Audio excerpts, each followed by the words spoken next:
صلى الله عليك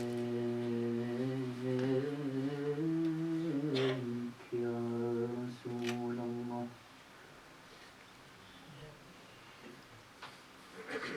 صلى الله عليك يا أبا عبد الله يا رحمة الله الواسعة ويا باب نجاة الأمة يا ليتنا كنا معكم سيدي فنفوز فوزا عظيما.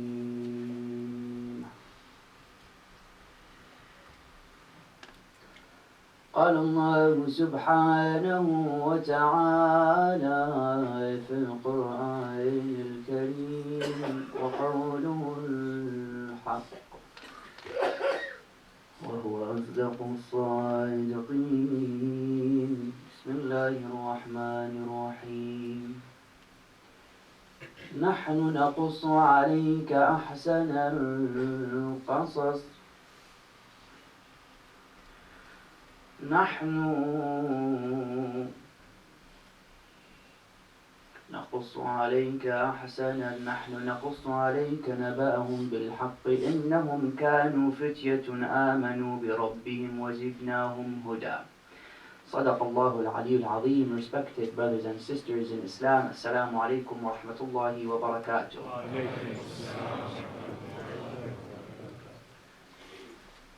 Sadly, the perception of Hussein the youth has not been projected in a way in which the youth can take Hussein as an example in the stage of their existence. Because as we said, Imam al-Hussain alayhi salam had the phases of his existence and lived through all of them, meaning he was an adult, he was once a youth. And for the youth to connect with the Imam, that perception of the Imam has to be projected. Specifically in a time like today, where the youth is bombarded with a variety of role models to take. It's about time that Hussein the youth is made known so that the youth can see how did Hussein live when he was in their same shoes. Because Imam Hussain isn't only the master of the youth of paradise, he's also an example for the youth in earth. If Imam al-Hussain alayhi salam is simply spoken as being the master of the youth of paradise, that's nice. Yeah, connect him to earth. For this reason, Hussein the youth isn't only a mystical, legendary phenomenon which exists in Jannah and has nothing to do with earth. No. Hussein, yes, is Sayyidi Shababi Ahl al-Jannah, yet he's a role model for Shabab al-Ard, the youth of the earth. That's why when you come and you look at the narrations place unbelievable emphasis on the position of the youth. For example, our first Imam, Imam Amir al-Mu'mineen, salawatullahi wa salamuhu alayhi.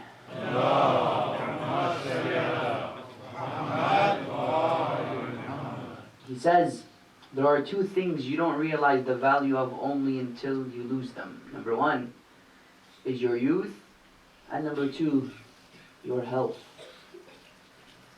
And truly so.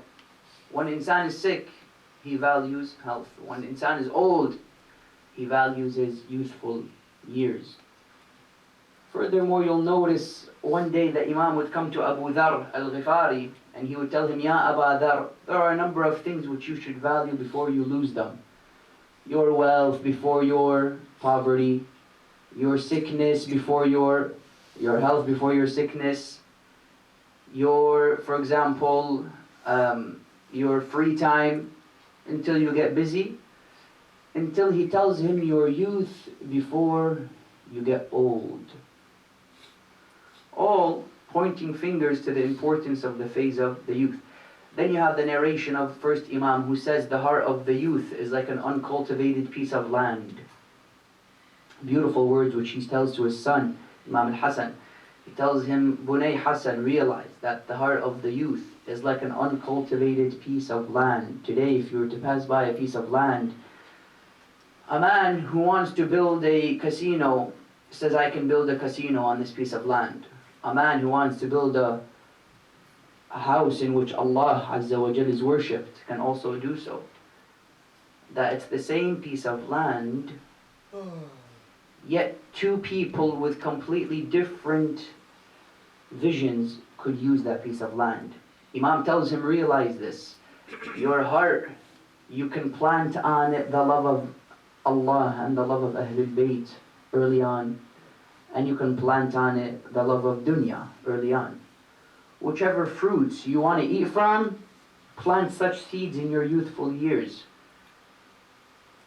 Then you have the beautiful narration which says, from Rasulullah, he says, that the dearest thing to Allah is the tear of the youth that falls down in the middle of the night. You ask, what is the dearest thing to Allah? The dearest thing to the Lord is that tear that falls from the youth in the midst of the night. Why the youth? Why didn't the hadith say the tear of the human? No. Because the youth has options. He can go and open up the doors of the luxuries of this world. They're there for him. He's in that phase of his life where his biology calls for him to jump, calls for him to express himself, calls for himself to indeed channel the hormones which Allah Azza wa Jal has activated throughout that stage of his life. Yet for him to say no, as Yusuf see, if you aren't blessed with wealth, then indeed for you to realize the importance of this notion of using your money in a good way, you won't realize it because Allah hasn't given you wealth. Yet for you to have the money and to still use it for the sake of Allah, that's praiseworthy. Once Allah gives you the goodness, you can say that one of the greatest bala isn't bad things in your life. Good things could be a more difficult test than the bad things. Some people say, I'm tested, life isn't going good. No. The rich, the good looking, the one who has position, this could be of the greatest tests from Allah Azza wa Jal. Yusuf is praiseworthy. Why? Because the doors of the world were open for him. Zulaykha would come to him. What would he say? قَالَ مَعَاذَ اللَّهِ. He would say, no way, I fear Allah. I seek refuge in Allah. That's praiseworthy. Why? Because Yusuf, despite his good looks, despite his position, despite his authority, despite his status, he told Zulaykha, no. The youth is in the same category. He has the opportunity to do A, B, and C, yet he says, I'm going to close the doors of shaitan, and I decide to come to the masjid. Yes? That the youth within the narrations is praiseworthy, specifically within the Quran. The verse I began with, when Allah subhanahu wa ta'ala speaks about Ashab al-Kahf. He says, نَحْنُ نَقُصُّ عَلَيْكَ نَبَأَهُمْ بِالْحَقِّ. We give you their news with truth. What was the news, Ya Allah? إِنَّهُمْ كَانُوا فِتْيَةٌ آمَنُوا بِرَبِّهِمْ وَزِدْنَاهُمْ هُدًى. Allah says they were a youth that believed in Allah, therefore we increased them in guidance. Allah noted that they were a youth. You look at Allah, for example, within the Quran, when speaking about the greatness of and the instance of Ibrahim, ala nabiyana wa ala alihi wa alayhi salam, Ibrahim was smart. And this is a lesson for anybody who's trying to send the message of Islam to the world. What's the etiquette? How do I teach the world about Islam? Ibrahim comes and gives you an eye lesson. There would be 3 idols. He would smash the left, he would smash the right, and he would keep the big one standing to where he would put his axe on the middle one. People come, brain boggled. Who did this to our lords? A voice comes out from the distance saying, إِنَّهُ فَتًى يُسَمَّى Ibrahim. It's a youth by the name of Ibrahim. Ibrahim comes and they tell him, "Oh Ibrahim, why did you do such a thing? Why did you break our lords? Was it you who broke them?" Look at the etiquette of Ibrahim in knowing how to spread the religion of Islam, in knowing how to get to the minds of the masses and to send his message across. He would tell him, "Ask the big one." They turn to him, they tell him, "Ibrahim, what do you mean ask the big one? This is our Lord. He doesn't speak. He doesn't eat. He can't protect himself." Instantly Surah Al-Kahf comes and says, فَرَجِعُوا إِلَىٰ أَنفُسِهِمْ. They came back to themselves. Why did they come back to themselves? Because Ibrahim told them precisely my point. If the Lord can't protect itself, if the Lord can't speak, if the Lord cannot defend itself, then how would you expect this Lord to protect you, to defend you? Ibrahim didn't tell them, "Yes, it was I, alhamdulillah, I broke that idol, here I am, you can take me, handcuffed." No. He told them what? In an indirect way, he got them to think. And that's why you'll notice, this same reason is why Abu Dhar came to Islam. Abu Dhar, he would, one day, his job was to give the milk to the idols. He would take the milk, he would give it to the idol one day, and he would see a fox coming. They would tell him, Abu Dhar, one day they would come to him, "Abu Dhar, how did you come to Islam?" He would say, "I came to Islam through the urine of a fox." So what do you mean? He said, "One day I was giving the milk to the statue. The fox came, he drank from the urine, or he drank, in other words, from the milk. He turned around and he relieved himself." They told him, "Abu Dhar, so how did you come to Islam?" He said, "I realized if this statue can't protect itself from the urine of a fox, how do I expect this statue to protect me?" In other words, Ibrahim sent them this message. And he made it very clear to them of how to spread Islam in his youth. Look at the value of the youth. Furthermore, La fata, Allah honors the youth in the battle. La fata illa Ali. He didn't say there's no human. Allah is noting the valuable youth. Allah is noting the honorable and praiseworthy youth, to which he says there is no youth but Ali, and there is no sword but the shiqar. In other words, there needs to be a look at the youthful years of Imam Hussain.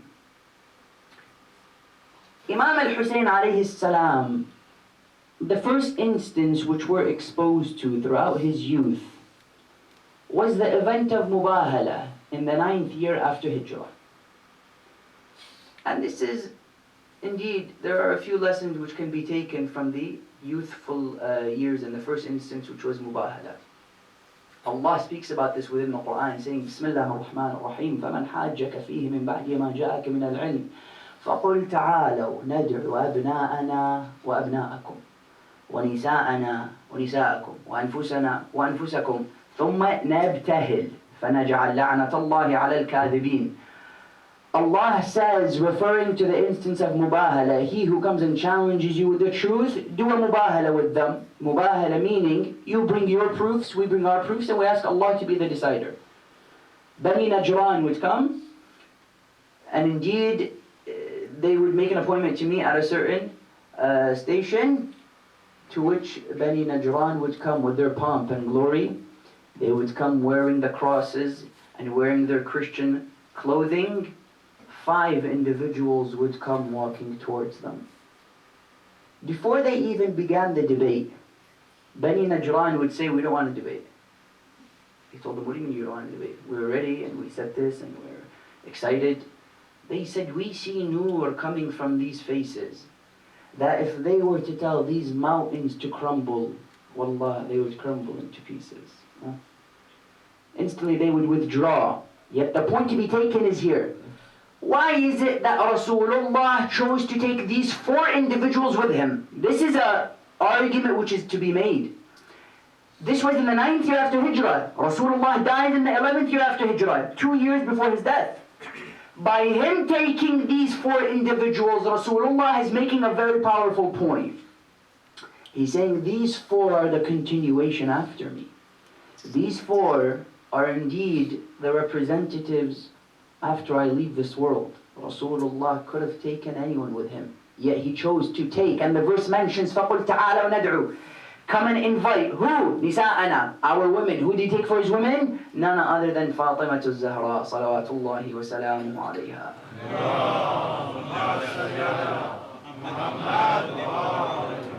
Who did he take for his? Anfusana, his selves. He doesn't even refer to Ali ibn Abi Talib as his brother or his cousin or his Khalifa. He says, no, Amir al-Mu'mineen has transcended these statuses. He is myself. He says, فَقُلْ تَعَالُوا نَدْعُوا وَأَنفُسَنَا وَأَنفُسَكُمْ. He takes Amir al-Mu'mineen until he says, وَأَبْنَاءَنَا وَأَبْنَاءَكُمْ. Our sons and your sons. He takes with him Hassan and Hussein. How old was the Imam when he was taken by Rasulullah? Around 8, 9. Why would he take an 8-year-old? Man, you could come and argue he was young. The same argument which they made for Usama ibn Zayd. He's young. To which Rasulullah would take with him Hassan and Hussein. He's making 2 points. First point, as I said, he's showing the responsibility which is to be given to these individuals. He was showing that after me, it is these individuals who will indeed take the steering wheel after me. That's the first thing he's trying to say. Second thing he's saying, he's preparing them for the upcoming trials and the upcoming difficulties. It's a way of teaching him. When you go to a job, you take your son with you so that he can learn.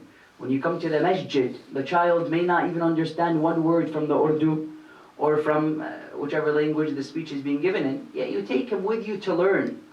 He was taking Hassan and Hussein with him to teach them of the difficulties that were to come to them, to introduce to them and get them used to being in public, knowing how to deal with people and with non-Muslims, telling him that you will be after me, O Hussein, you will take the lead.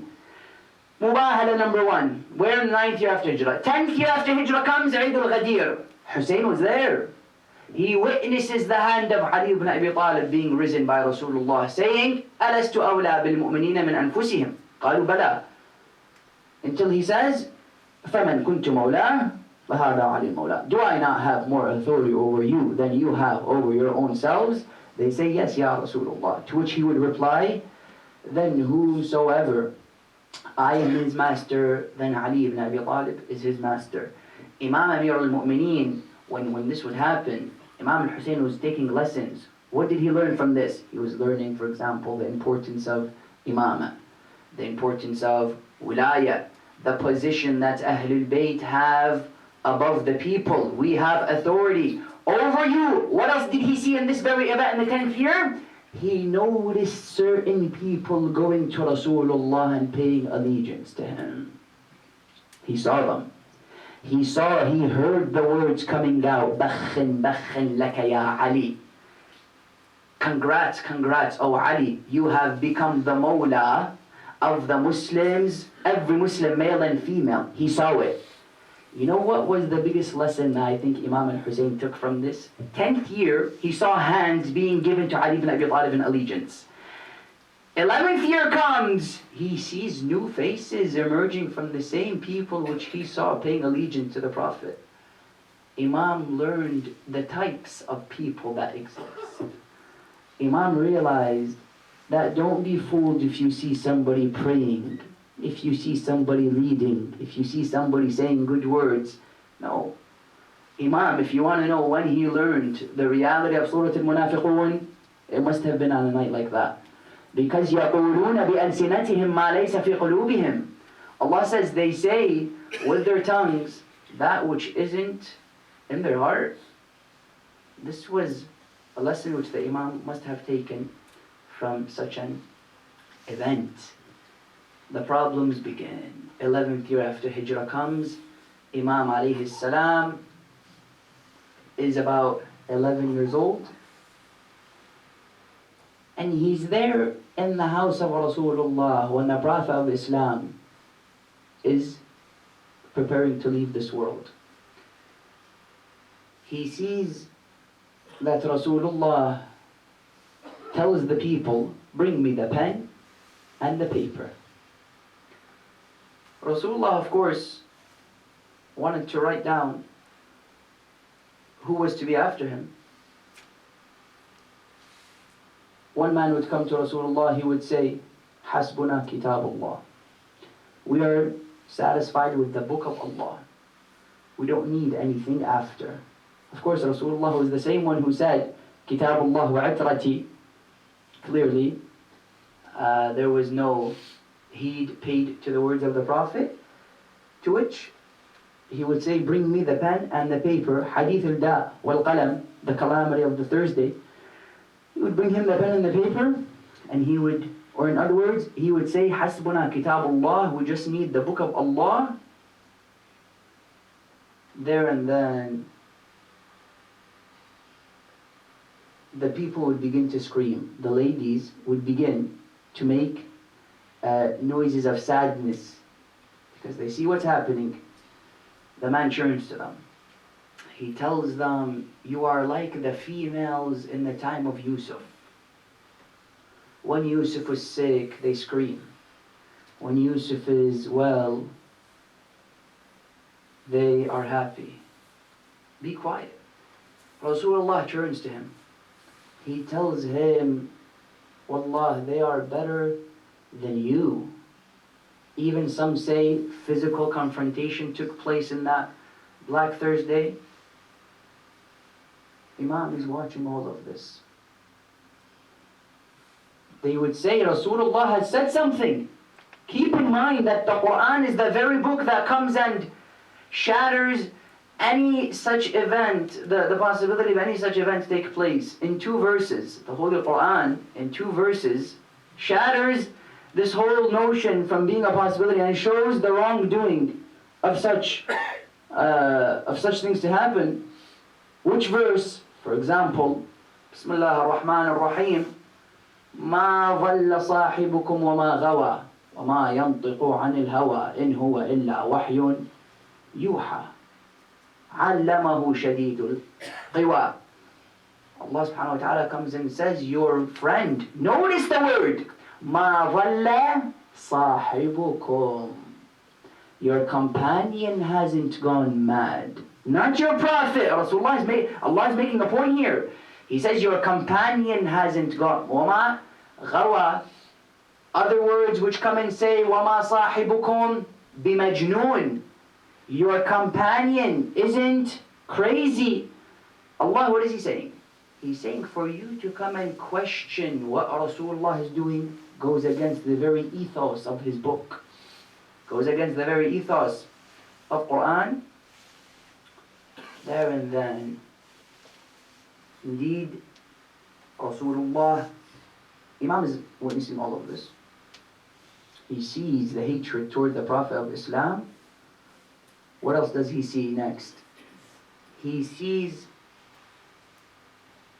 Fatima al-Zahra mourning upon the Prophet of Islam. Imam alayhi salam, he saw when Fatima would be crying upon the body of Rasulullah before he would leave, telling him, Ya Rasulullah, who would be there for us after you? Ya Rasulullah, your ummah will not protect us after you. Imam is witnessing all of this. You know, It is said that when Fatima al-Zahra was near the Holy Prophet of Islam, she would tell him, Ya Rasulullah, could you leave a few lines or leave something behind for Hassan and Hussein? He would tell her, your father isn't a man of possessions. Your father isn't a man of wealth or a man who is known for his material. No, I'll tell you what I'll leave for Hassan and Hussein. For Hassan and Hussein. For Hassan, I will leave my nobility and awe.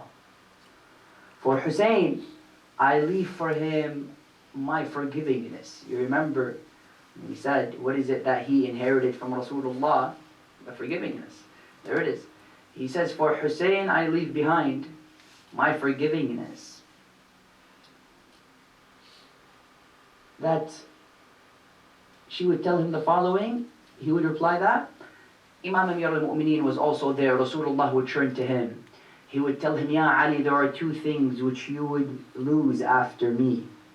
Therefore, stick to Allah as your guardian so that He may protect you and protect Hassan and Hussein. He was very much worried about Hassan and Hussein. He would tell him, the first thing you would lose is me. And the second thing you will lose is Fatima al-Zahra. Rasulullah would turn to Hassan. He would tell him, indeed, your liver would be spit out. He would turn to Zainab. He would tell her, indeed, the events of Sham.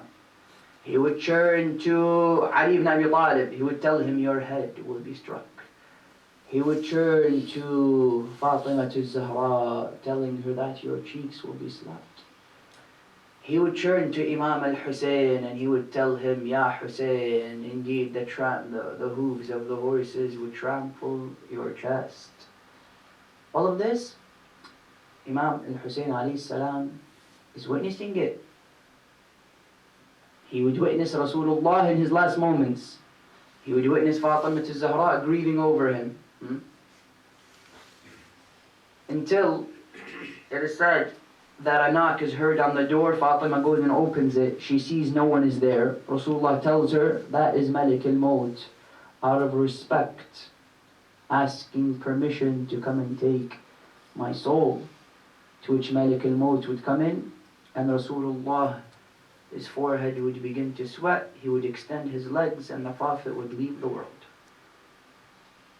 Imam witnesses. Saqifa, Imam alayhi salam, shocked to see the very voices which were constantly expressing their loyalty to the Prophet, to see the hands which paid bay'ah to Ali ibn Abi Talib, now are the same ones leaving the body of Rasulullah, fighting for positions in Saqifat Bani Sa'ada. Imam alayhi salam is witnessing all of it. You then come to the era from 11th after Hijrah to the 12th, which was the era of the first leader after Rasulullah. Imam Hussain alayhi salam here witnessed two things. How old was he? 10, 11, the following. Where? From 11th to 12th after Hijrah. Imam alayhi salam witnessed throughout these 2 years two things. First thing that Imam witnessed was Fadak stripped away from his mother. He witnessed that his mother had to go before the people of Medina and defend herself. That in itself is a tragedy. Forget what she said. The fact that she had to go and defend herself. The one who Allah has raised, the one who Allah has sanctified, has to go and defend herself. She would give the famous Fadak sermon, which is a cornerstone of us, the followers of Ahlul Bayt, and every Muslim, where she would tell them, Antum ibadullah, nusubu amrihi wa wahyah, until she would say, وَجَعَلَ الصَّلَاةَ تَنْزِيهًا عَلَى الْكِبْرِ وَالصِّيَامَ تَثْبِيتًا عَلَى طَاعَتِهِ. Telling them the purpose of salah, the purpose of Sawm. Here there's a point that needs to be made. Why is she telling them the purpose of salah? Question, was she in Mecca or was she in Medina? Was she with kuffar or was she with Muslims? Fatima al-Zahra was there with Muslims. And the first class of Muslims. She's reminding them the purpose of salah. She's reminding them of the purpose of Sawm. Why? She's making a point. She's saying these are Muslims by name. These are Muslims who know the surface, and this is the problem with groups such as ISIS, groups such as all of these terrorist groups that we have around the world.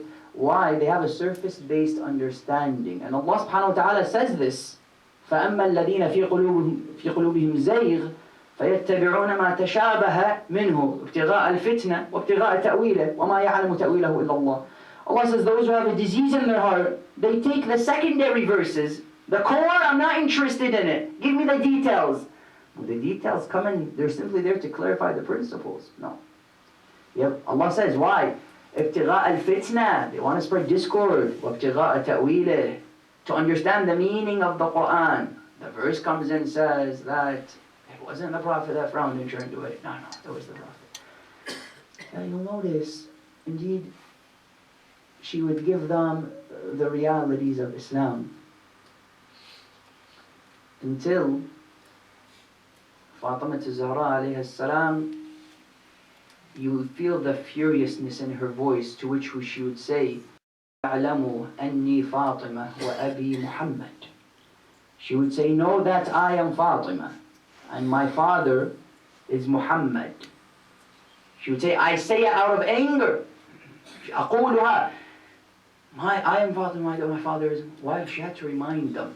It's as if they were treating her as if they didn't know who this lady was, the daughter of. One beautiful line of poetry in Arabic says, أوصى الإله بعترة آل أحمد فكأنما أوصى بها أن تقطع. Allah told them, take care of the family of Muhammad. The poet comes and says it's as if he told them to defame and to humiliate the family of Muhammad. In other words, he noticed the events of Fadak. He then noticed what? The death of Fatima al-Zahra. All of these are what? All of these are events. Imam Hussain in his youth, he would notice the death of Fatima al-Zahra alayhi salam, to which he would come back from the mosque. Asma standing there before the door. She tells them, your mother is resting, go and eat. They tell her mother, Asma, when was the last time that we ate without our mother Fatima before us? She would tell them, go and have a seat. He would insist, saying, no, let me go and see my mother Fatima. They open up the door and they see the cover upon the body of Fatima al-Zahra. They would remove the cover and they would see Fatima al-Zahra has left the world. Imam al-Hasan alayhi salam goes near her head and Imam al-Hussain goes near her chest. Imam saying, Ummah kallimini. Mother Fatima, speak to me. Imam witnessed all of this. Beginning from the problems with Rasulullah to the death of Fatima. You know, Ibn Abbas, whenever he would remember the Thursday, he would say, the Thursday, the calamity of the Thursday. Ibn Abbas could handle it in his older years. Then imagine how much it would have hurt the heart of Abu Abdullah. All of these trials, all of these difficulties struck the heart of Imam al-Hussain. Do you know what this did to the Imam? Any youth who says, I've been through too much, don't expect me to maintain my faith. For them is a solace in Hussain ibn Ali.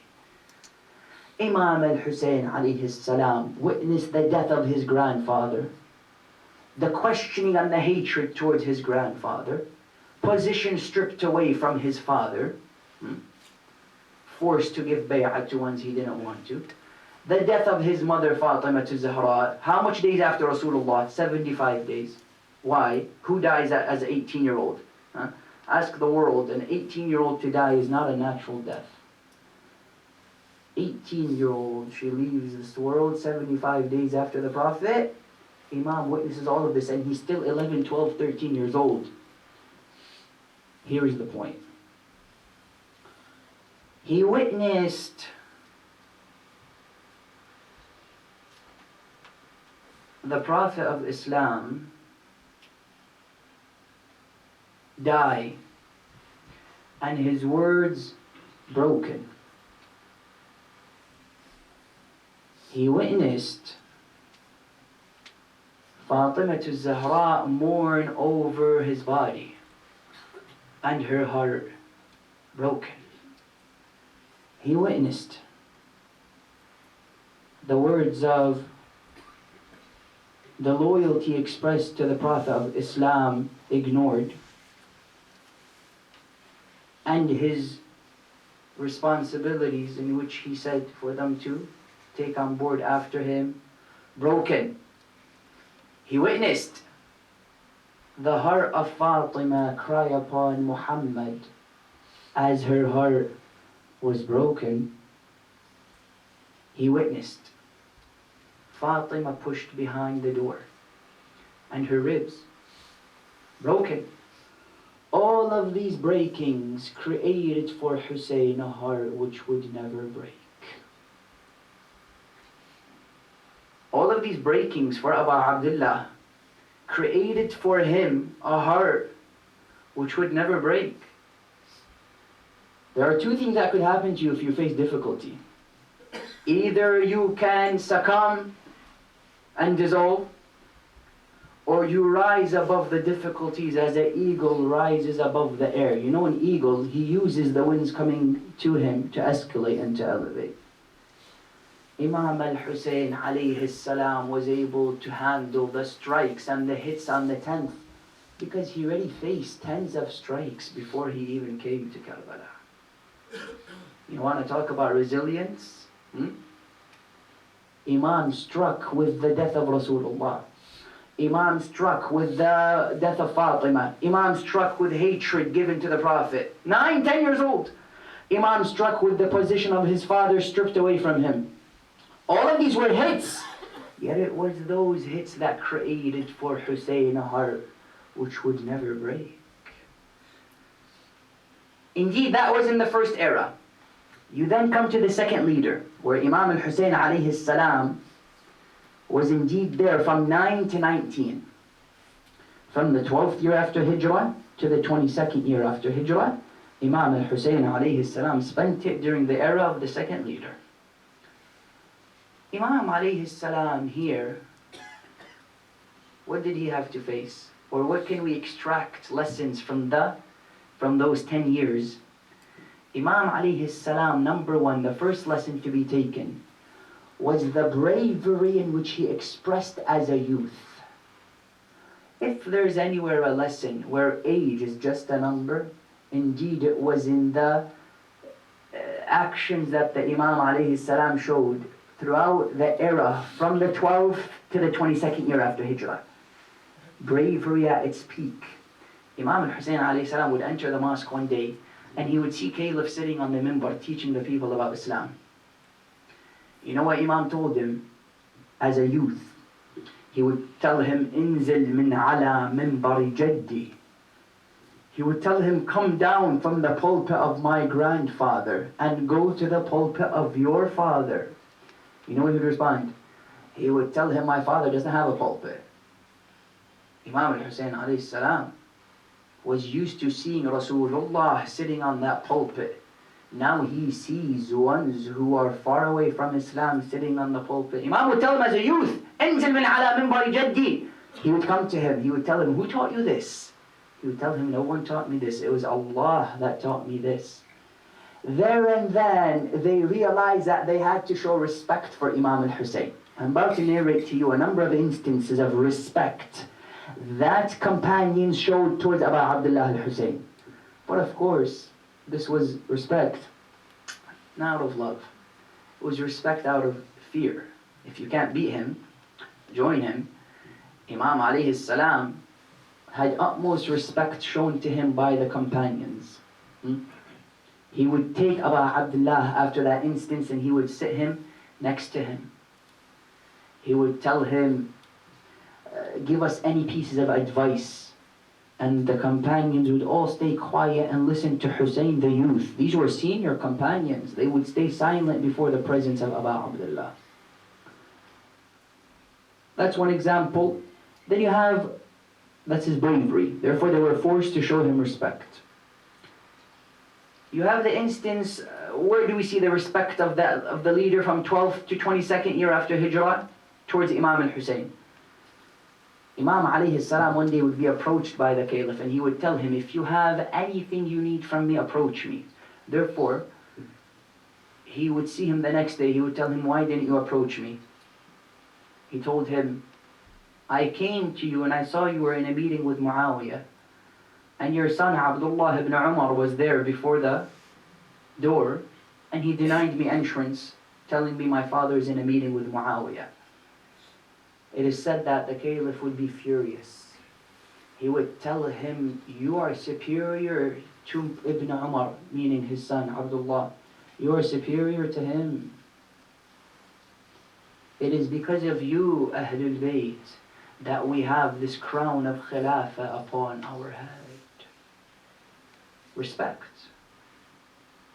Other instances, for example, is that you'll notice that during the Khilafah from 12th to 22nd, the leader would give to Imam Hussain alayhi salam $5,000 in allowance. The same in which he gave to the fighters in Badr, and the same in which he gave to Ali ibn Abi Talib, of course out of respect. You then have, for example, the instance of when the Imam alayhi salam was walking and he noticed that the people received garments from Yemen. The caliph heard that everyone received but Imam al-Hussein. Instantly he would command that more garments are brought from Yemen, just so Hussein and Hassan can receive respect. That he realized the station of such individuals. And indeed he would show it through those ways. Of course, it wasn't him who showed respect to the Imam. Every companion from the 12th year after Hijrah to the 22nd and onward showed respect to the man because they realized the station that he has in society. And this is the same reason why Yazid wanted bay'ah from the Imam, because he realized if I give bay'ah to the Imam, then I win the people. You have, for example, it is said that Ibn Abbas, the scholar of the time, would come to the Imam alayhi salam and he would fix the area where he would place his foot on the horse. He would fix it for him. And he would fix the clothes of the Imam. Mudrak ibn Ziyad would come to the Imam and he would come to Ibn Abbas. He would tell him, Ibn Abbas, why do you do such a thing? Why do you humiliate yourself in such a way? He said, this isn't humiliation. This is indeed the greatest honor, that I fix the shoes of Abu Abdullah al-Hussein. Abu Hurairah would run to the Imam when he's walking and he would remove the dust from his shoes.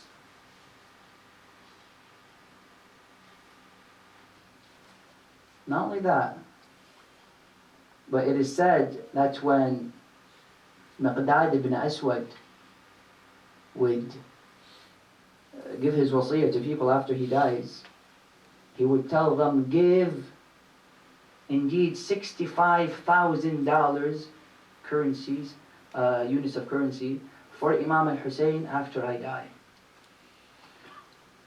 You may say, give me a better example. There is no better example than the instance of Abdullah ibn Amr ibn al-As. Abdullah ibn Amr, son of Amr ibn al-As, would one day be in the mosque of Rasulullah in Medina, to which he would see Imam Hussain alayhi salam entering. He would stop his discussion and he would say, do you want to know the most honorable of people on this earth? They would say, yes. He would say, indeed, it is Abu Abdullah al-Hussain, that man right there. He said, if there's anything I would wish, it is that I seek his forgiveness from the battle of Siffin, because Abdullah, by the commands of his father, Amr ibn al-As, fought in the battle of Siffin. It is said that Abu Khudr would turn to the Abdullah ibn Amr ibn al-As, and he would tell him, go and ask forgiveness from the Imam. He would say, that's a good idea. He would go, he would follow the Imam, and he would ask his forgiveness. He would tell him, oh Imam, indeed it was my father who commanded me to fight. Yes. I have nothing but love for you and your family in my heart. To which the Imam would forgive him. That it was normal to see that Imam al-Hussain alayhi salam received respect from all directions of the companions. This is all we know about Imam al-Hussain alayhi salam from the 12th year after Hijrah to the 22nd. Why? Because Imam Amir al-Mu'mineen lived a life of seclusion. We are told that Imam Amir al-Mu'mineen was not only in a life of seclusion, but those who would report to their companions about the situation between the Imam and between the Caliph of the time, they say that the Imam became a forgotten thing. There was no more mentioning of Ali ibn Abi Talib for about 10 years. Who is Ali? He was a floating memory. For this reason, this is all we know about Abdullah al-Hussain alayhi salam throughout the era of the second Caliph. Before we continue, the third era of the religion of Islam, meaning from the 22nd year after Hijrah to the 34th, 12 years, in the era of the third Caliph, Imam al-Hussain alayhi salam faced difficulties like none other. Why?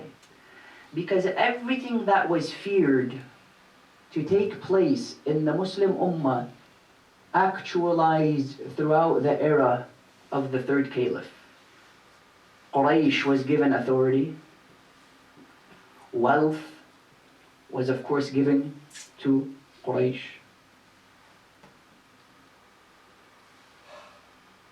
Why? Because third Caliph was known for his nepotism. He was known to make superior everyone who he liked, not based on their morality, but based on the relationship. It is even said, to give you a snippet of the character of third, his first lecture which he would give when he became Khalifa, he would sit on the minbar. He forgot everything that he wanted to say. He became nervous and he was confused. And he would tell them, you know, I'm not really an orator. It's not my thing to present lectures. To which he would come down. You know how they knew that was an era of difficulty and an era where the pages of history would turn black? It is said that first Caliph would sit on the first stage of the minbar, second Caliph on the third. Uthman instantly ran up to the first stage of the minbar. People would begin to say, indeed, this is a time of darkness for Islam. Some of the things that tell us of the character of the man who led the Muslim Ummah from 22nd to 34th, or how he dealt with the companions of Imam Amir al-Mu'mineen. We are told that the Imam wouldn't leave his house, of course, in such an instance, only to Miqdad, only to Ammar. He would speak to his most elite of companions. Yet there is no better example to give to show the difficulties that were indeed faced by the Muslims and the role of Imam Hussain alayhi salam throughout the era of third caliph than the example of Abu Dhar al-Ghifari. Abu Dhar was one of the men, there are three men who Jannah is eager for. One of them was Abu Dhar. You and I were eager for Jannah. Yet there are three individuals who Jannah yearns to embrace. One of them was Abu Dhar. Abu Dhar, who would never speak a lie. Abu Dhar, in the time of third caliph, he was the most vocal of human beings. When he would see batil, he wasn't able to close his mouth. He would see that one day third caliph would turn to Ka'b al-Ahbar, his advisor, and he would tell him, is it okay for me to take from the wealth of the Muslims? Yeah, I'll return it. He told him, yes, it should be okay. Of course, the man was a Jew. Uthman would turn to Ka'b al-Ahbar. He would tell him, oh, son of two Jews, what do you know about Islam? It is not acceptable for third caliph to take money from the public treasury of the Muslims. Of course, this angered who? This angered Marwan ibn al-Hakam. Because Marwan had what? He had much of the sum of the public treasury through Uthman. And it was something taken personal. Therefore, both Ka'ab and both Marwan would get angry. They would come to Uthman and they would tell him, oh, third caliph, we need to do something with who? With Abu Dhar. Abu Dhar would stand in public and he would recite the verse, there are some people who take gold and silver, and indeed for them is hellfire. People were like, this guy's a tragedy. What are we going to do? They came to third caliph. They told him, what's the solution? He said, I have a great one. We'll send him to Syria. He would come to Abu Dhar. He would tell him, go to your place in Syria. Abu Dhar was the type, wherever you place him, he speaks out if he sees something incorrect. Abu Dhar is sent to Syria, to where he sees Muawiyah playing havoc. He sees that Muawiyah is also using the money of public treasury. Muawiyah is building the green palace of his, Al-Khibra. He told him, if this is from the wealth of the Muslims, and indeed this is incorrect. You know why Muawiyah started to hate Abu Dhar? Because Abu Dhar started to actually create awareness in the minds. He began to create a sense of revolution. Therefore Muawiyah got scared. He sent him back to where? He sent him back to Medina. Yeah, how would he send him back? He would send him back on a camel with no cushion. He would go back to third caliph with his thighs ripped, with his skin bleeding. He would tell him, oh, Abu Dhar, are you willing to stay quiet? Abu Dhar went back to his same colors. Anything evil he would see, he would speak out against it. If a man would do something, the first voice he would hear was who? Abu Dhar. Until he said, I know the solution with Abu Dhar. Abu Dhar, nothing will close his mouth except for death itself. What did he do? He set him to the Rabada, a desert-like area which has no food, a few animals. He said possibly there and then Abu Dhar would wither and die. Imam, of course, third caliph said, I am not going to allow anybody to farewell him.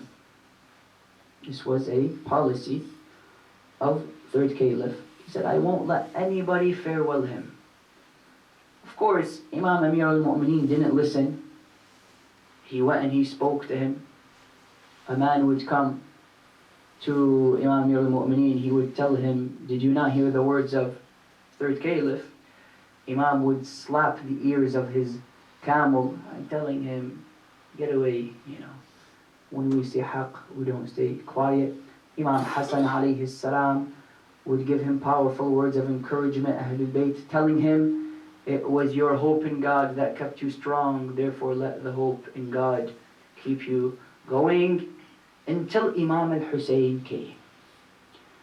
Imam Hussain alayhi salam came, and he gave him very beautiful words which encouraged him, still as a youth, which shows to us the potential and indeed the vision that a youth can have.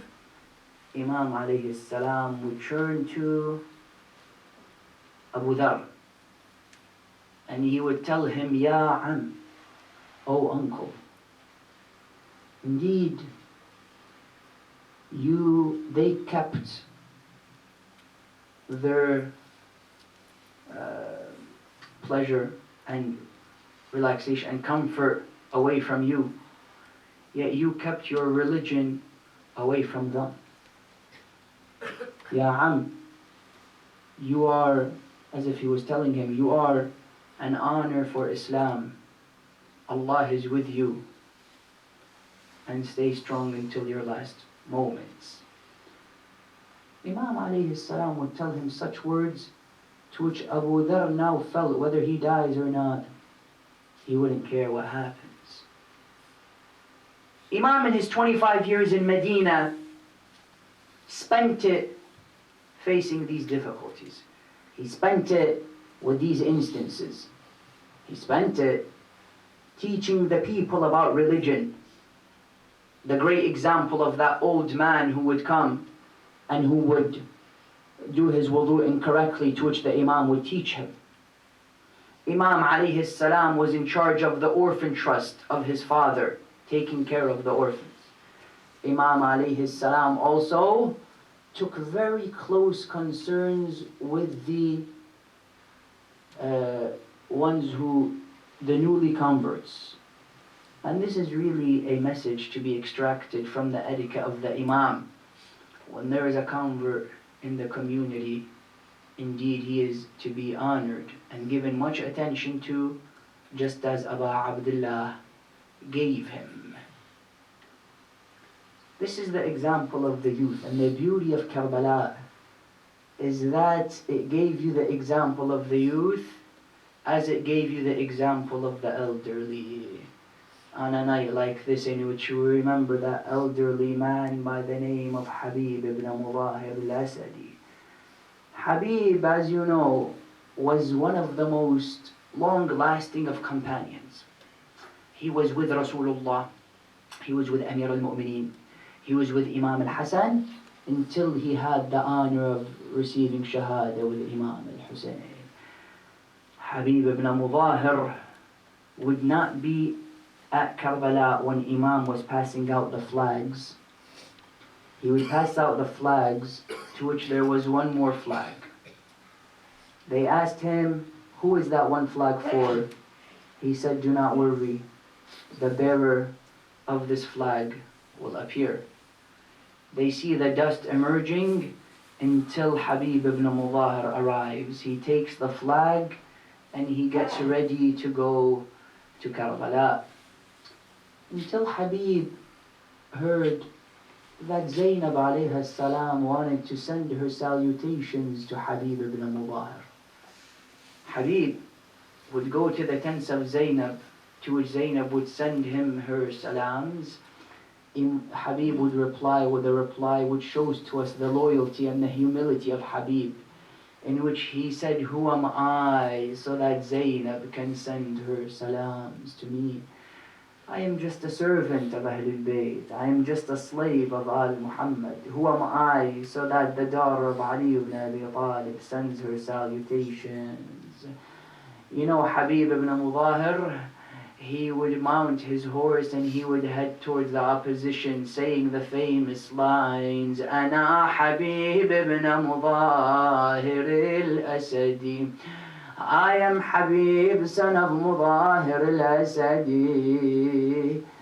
I give my life for the son of Fatima. Habib ibn Mubahir fights like the lion that he was. Habib ibn Mubahir gets surrounded by all sides. They saw the only way to get rid of Habib was to surround him. Habib ibn Mubahir is surrounded by until they throw the arrows in the chest of Habib. They come to Habib while he's in his last moments. They want to finish him yet before Imam Hussain comes galloping towards him.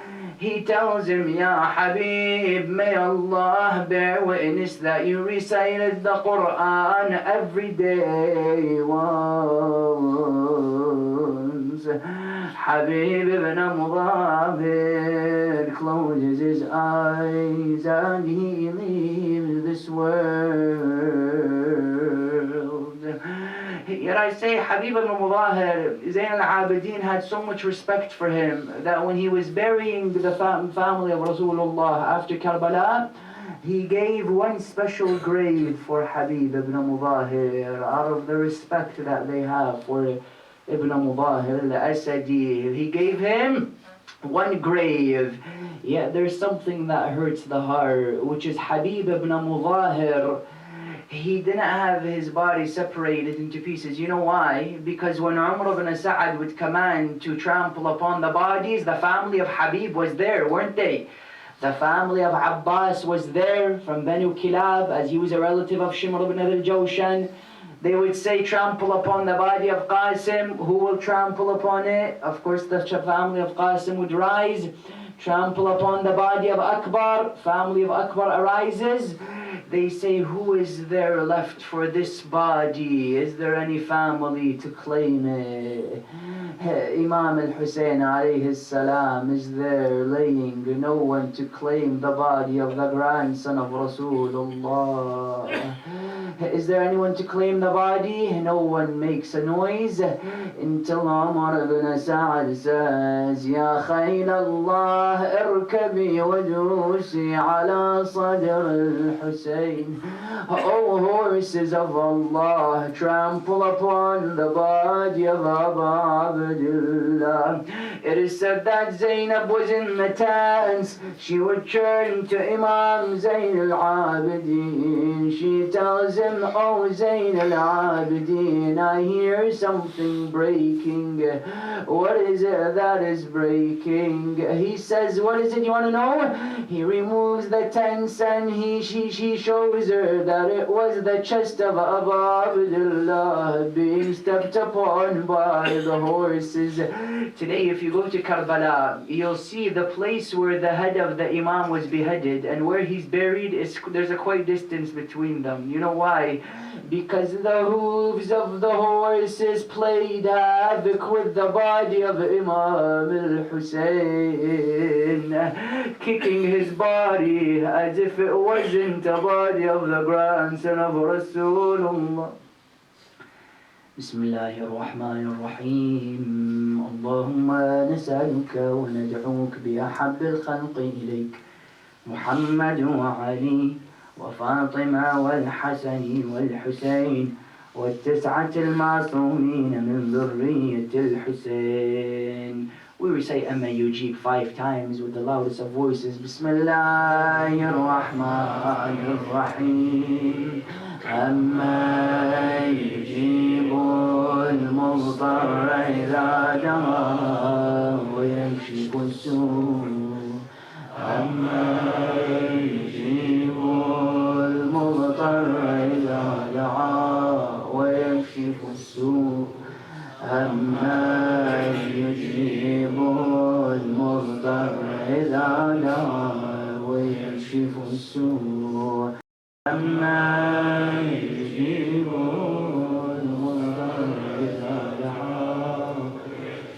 One more time. أما يجيب المضطر إذا دعا ويكشف السوء يا كاشف السوء اكشف السوء عنا يا الله. اللهم شافي كل مريض بحق مريض كربلاء زين العابدين. اللهم انصر الإسلام والمسلمين واخذل الكفر والمنافقين. اللهم عجل لوليك الفرج واجعلنا من أنصاره وأعوانه والمستشهدين بين يديه. أنت أنسع دعاء بسن سورة الفاتحة وذا صلوات.